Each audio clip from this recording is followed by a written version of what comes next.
Hello दोस्तों, आप सभी का स्वागत है फिर से एक नए से वीडियो में। तो दोस्तों आज हम आप सभी को बताने वाले हैं दो चर वाले रैखिक समीकरण का जितना भी वीवीआई ऑब्जेक्टिव है उनके बारे में। चलिए दोस्तों वीडियो को शुरू करते हैं।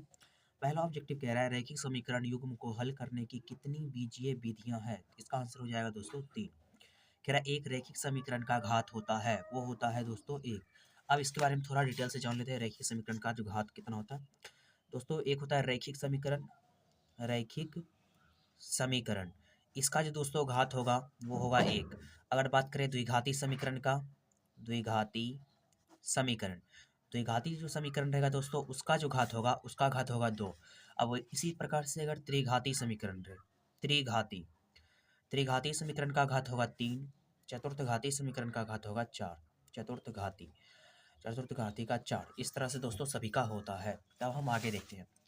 कह रहा है दो चर वाले यहाँ पे यदि युगपत समीकरण निकाय का अनगिनत हल हो तो वह समीकरण निकाय कहलाता है। सी आश्रित। इसमें दोस्तों कब क्या होता है, इसका एक कंडीशन होता है a1/a2 बराबर v1/v2 बराबर है c1/c2। तब जाके जो इसका जो होता है अनेक हल होता है और आश्रित होता है।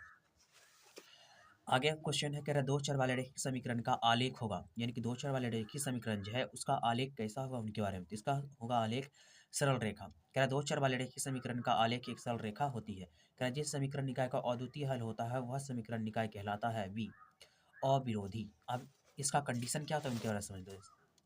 इसका होता है a1/a2 बराबर नहीं है b1/b2। इस तरह से तब इसका जो है दोस्तों अद्वितीय हल होता है। इस तरह से हम आगे बढ़ते हैं। अब आगे का जो क्वेश्चन है वो क्वेश्चन नंबर 6 है।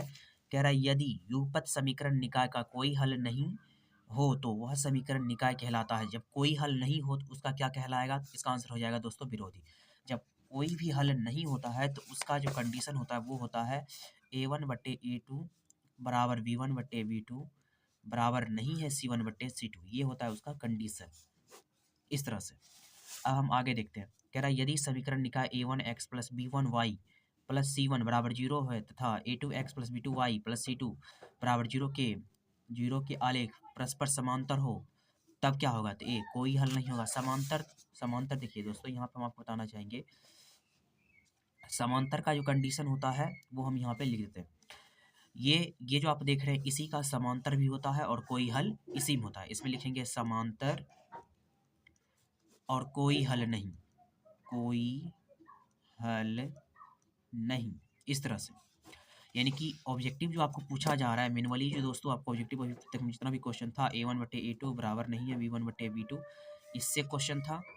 दूसरा क्वेश्चन ऑब्जेक्टिव का a1/a2 बराबर v1/v2 बराबर नहीं है c1/c2, इससे ऑब्जेक्टिव है। और तीसरा जो ऑब्जेक्टिव क्या है वो है a1/a2 बराबर v1/v2 बराबर c1/c2। इसी सब का इसी में क्या होता है दोस्तों, इसका जो है अद्वितीय हल होता है, अद्वितीय हल। इसका कोई हल नहीं, इसका जो है कोई हल नहीं। और ये जो है दोस्तों इसका अनेक हल होता है, अनेक हल। इस तरह से अब हम आगे क्वेश्चन देखते हैं। कह रहा है यदि उपपद समीकरण निकाय a1x प्लस b1y तथा a2x प्लस b2y बराबर c2 है तो आलेख संपाती हो तो समीकरण निकाय होगा अनगिनत है। जब भी संपाती होता है कहने का मतलब जो अनेक हल है ये जो इसका जो ग्राफ होता है वो संपाती होता है। तो संपाती जो होता है दोस्तों इसका जो है अनेक हल होता है, इसी का अनेक हल होता है। अब हम आगे देखते हैं।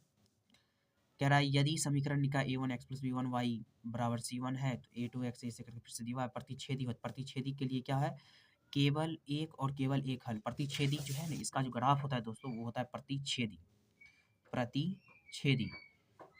इसका जो ग्राफ बनेगा वो प्रतिच्छेदी होगा और एक ही हल होगा।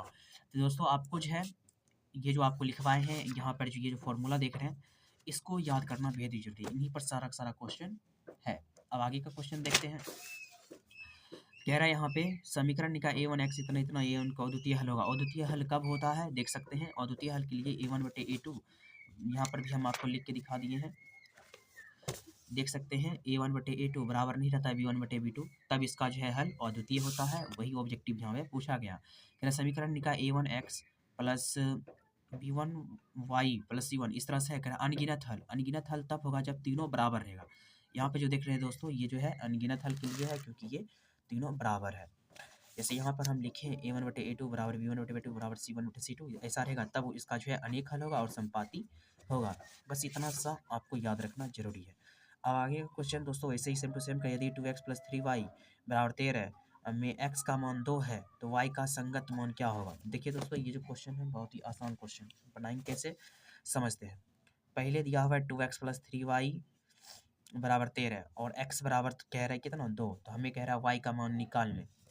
यहाँ पे क्या करें, सबसे पहले क्वेश्चन लिख लिया 2x + 3y बराबर 13 है और x का मान दिया हुआ है 2 और y का मान कह रहा है हमको कितना आएगा वही पूछ रहा है।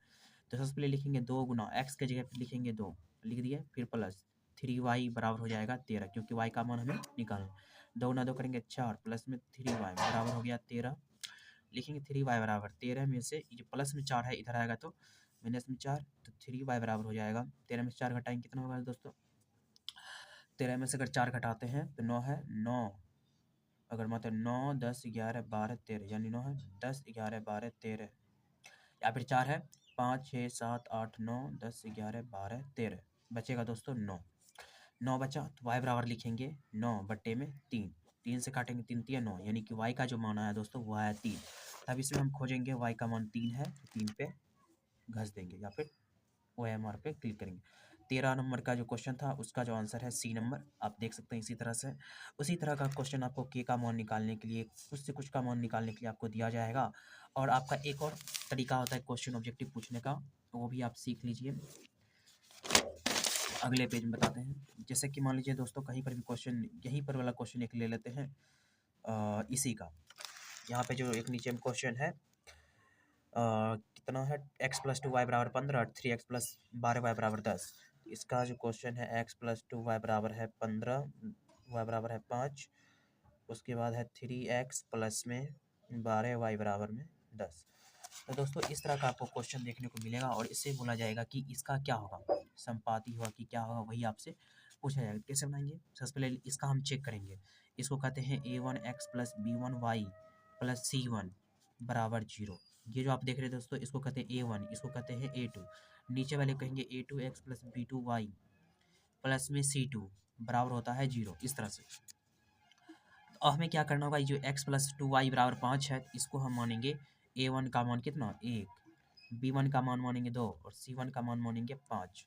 अब इसी प्रकार से हम a2 हुआ ये वाला हुआ दोस्तों, तो a2 का मान है 3, a2 का मान हो जाएगा 3, फिर b2 का मान हो जाएगा 12, c2 का मान हो जाएगा 10। इस तरह से लिखिए। अब हमें चेक करना है a1/a2, पहले चेक करेंगे a1/a2 बराबर a1 का मान है 1, a2 का मान है 3। अब फिर हम लिखेंगे b1/b2, इस तरह से लिखेंगे b1/b2 बराबर b1 का मान है कितना 2, अब b2 का मान है दोस्तों 12, 2 काटेंगे 2 छक्के 12 यानी कि 1/6। यहाँ पर हम ध्यान दें दोस्तों तो a1/a2 बराबर नहीं है b1/b2, इसलिए इसका जो ग्राफ होगा दोस्तों वो होगा प्रतिच्छेदी और अद्वितीय हल, यानी कि एगो x का मान निकलेगा एगो y का मान निकलेगा। इस तरह से इसका जो ग्राफ रहेगा वो प्रतिच्छेदी और अद्वितीय हल होगा, इस तरह से दोस्तों। तो दोस्तों इसी तरह का जो क्वेश्चन है पूरे बुक में दिया गया है, जो कि यही 3 पैटर्न पे आधारित क्वेश्चन है। जितना भी क्वेश्चन आप देखिएगा वो सारा सारा क्वेश्चन इसी पर आधारित क्वेश्चन आपको यहाँ पर भी हम दिखा देते हैं, यहाँ पर भी आप देख सकते हैं सेम टू सेम वैसा ही वैसा क्वेश्चन आपको। जैसे कोई भी क्वेश्चन ले लेते हैं, जैसे मान लीजिए इसी में यदि रैखिक समीकरण इतना इतना y बराबर -1 है तो x का मान, जैसे भी पिछले वीडियो में अभी तुरंत बताया है कि x का कैसे मान निकाले, तो यहाँ पे y का मान निकालने बोल रहा है और x का मान निकालने बोल रहा है। इसी तरह का क्वेश्चन आपको देखने को मिलेगा दोस्तों। अब जो है हम चैप्टर नंबर जो 4 है द्विघात समीकरण, इसका जो है हम अगले वीडियो में कवर करेंगे। अगर आपको ये वीडियो पसंद आया हो दोस्तों चैनल सब्सक्राइब जरूर करें, कमेंट जरूर करें। मिलते हैं अगले वीडियो में।